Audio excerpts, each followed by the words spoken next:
Hello friends, it's Amanda here with our upcoming course that's going to be launching soon to the public on the 27th of July. This is the third of the 6-part video series.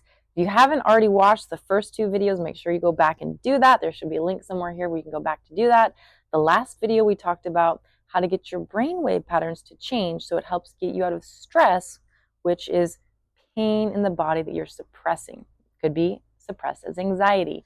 So go back and watch that, do the exercise that I taught you there, and you're going to see magnificent changes in your life just from that one thing alone. So with that being said, in today's video, we're going to be talking about the addictions to the emotions that we have. So did you know you can get addicted to your own self, to your own thoughts, and to your own feelings? So let's explain this a little bit deeper. When you have a thought, every thought you have will create a feeling. That's a chemical. So if you have the thought of, I am powerful, I am amazing, you're going to get the feelings of, I'm powerful and I'm amazing, which are going to blunt the hormones of stress. It's going to also help increase the hormones that heal your body. It's going to change your vibration. And so those hormones you're getting are very healing for you. So we want you to be in the happy state, not the unhappy state. Because if you start getting your thoughts that are negative coming to you, I'm not good enough. This one specifically is hard because your past, when your parents, when your grandparents, whoever raised you, they programmed you. Whatever they were thinking goes right into you. Because when you're younger than 6, your ability to choose, you don't have the ability to choose. If I said right now, I think you're a terrible person, you can say, I don't believe that. But when you're young, you don't have that because you have no analytical thinking part of your mind. So someone from outside can tell you you're not good enough, and now you actually believe it, and it becomes your identity, and that becomes you. And so this whole life that you've created in the back of your mind is playing a program. And that is going to be your dad or your mom or whoever was around you saying you're not good enough. And so you go to do something, and all of a sudden you get this thought. You might not even be aware of the thought that is, you're not good enough. So the first step to this process is first becoming aware of your unconscious thoughts. You literally have to step out of yourself for a minute and be aware. Just be aware of your thoughts. So what I do is just have a notepad and write it down. If you're having a negative thought, write that negative thought down, so that we can start to switch it to the positive, and that's your perception. Everything has a negative and a positive. We're just going to change your perception. So we change the thought, that changes the feeling. Now, here's where it gets tricky. Your body, it wants to stay the same. It's called homeostasis. And so if you're always having this negative feeling, it's been your whole life about you're not good enough, and you're going out there in the sales environment, and you start to want to have a positive thought. You're like, I am good enough. I am going to close this sale. Well, because your body has never been there, it's never been successful, it gets a little fear and doubt. It gets a little anxiety there because it doesn't really believe it can do it.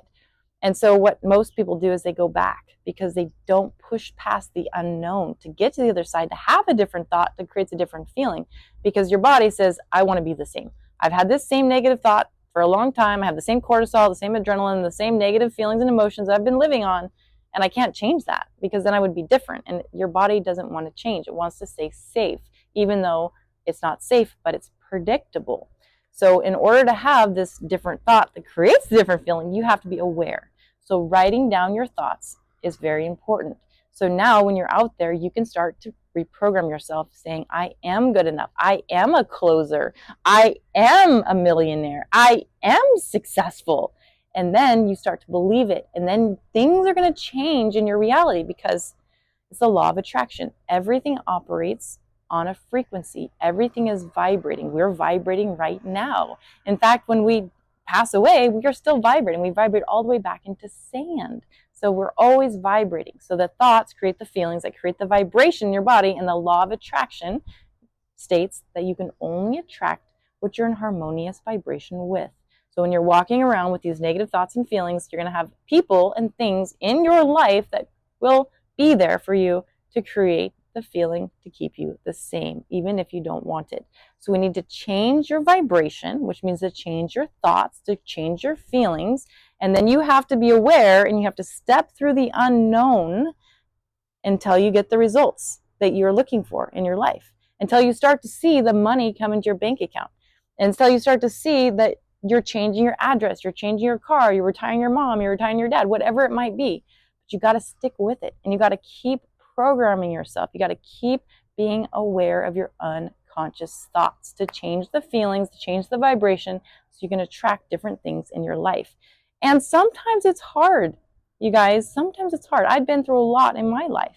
I'm 41 years old, and I've had a lot of relationships that didn't end up how I wanted them.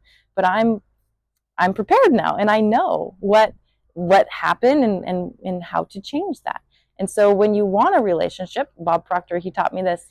He says, you can have and be and do anything that you want. But he said, if you want this special person in your life, through the law of attraction, all you have to do is this. You're just going to draw a circle on a whiteboard or a piece of paper, put little spokes on the outside of it, and then put all the qualities you want in the person. And you're going to wake up with the person thinking the thoughts of, wow, I love the feeling of waking up in the morning and snuggling. And you literally lay in your bed in the morning and you start to snuggle with the feeling of the snuggling, with the person that's going to be there. And then I want a person that is laughing all the time. And you're going to start to walk in your evening walk that you do by yourself with your dog. And you're going to imagine this person there laughing with you. And guess what? You create the feelings before the event. And that's the law of attraction. So what's going to happen is you start to radiate these different feelings out of these things that you want. And now they're going to come right to you because you are a magnet. And you're going to attract things to reality to fulfill the feelings of your own self. And so it's really exciting when you know you can have anything that you want. But it is a process, and you might have to, we're going to rewire and refire those brain cells, but it's going to be an amazing process, and you're going to see the light at the end of the tunnel, guys. And I'm going to be here for you every step of the way. So again, if you're just tuning in, make sure to go back and watch the last two videos. In the next video, we're going to be talking about the course and what's included in the course and all the details. All right, friends, we'll see you in the next video.